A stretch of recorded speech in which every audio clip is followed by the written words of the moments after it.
The gentleman from Indiana is recognized for 3 minutes. Thank you, Madam Chair. There's been much discussion today about shared sacrifice. The notion of shared sacrifice, let's disaggregate that for a moment. We might have shared sacrifice for the next generation. We certainly are contemplating that right now if we fail to act in a responsible manner and address our nation's debt crisis. Shared sacrifice for the current unemployed and the underemployed in our country. That is what we're contemplating if our solution to our nation's problems is merely to increase taxes. We're going to see a decrease in job creation in this country.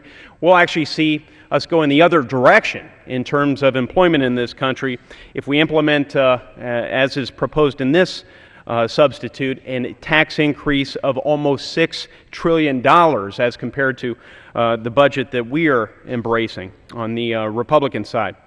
We are imposing all manner of unnecessary sacrifice under this substitute on Americans that are currently working, middle-class Americans. It contemplates a tax increase on capital gains and dividends at ordinary income rates. What that means, essentially, is we are thinking of taxing pension and mutual funds at a rate as high as 49%. That would adversely impact our seniors. It's not the responsible thing to do. We're also contemplating, here in this proposal, allowing all tax provisions of the 2001 and 2003 deals to expire for all taxpayers. In other words, this is a tax increase, proposed tax increase, on middle-class Americans. I don't think that's the right thing to do right now. And let's remind ourselves, we cannot tax our way out of this spending problem. Washington, once again, does not have a tax problem. We're not in this mess because we're not taxing the American people enough. We're instead in this mess because we're spending far too much. This will become a familiar chart for Americans around the country, I hope, but let's look at this. This is the ski slope of future spending projections, according to our Office of Management and Budget and Congressional Budget Office, if we do nothing.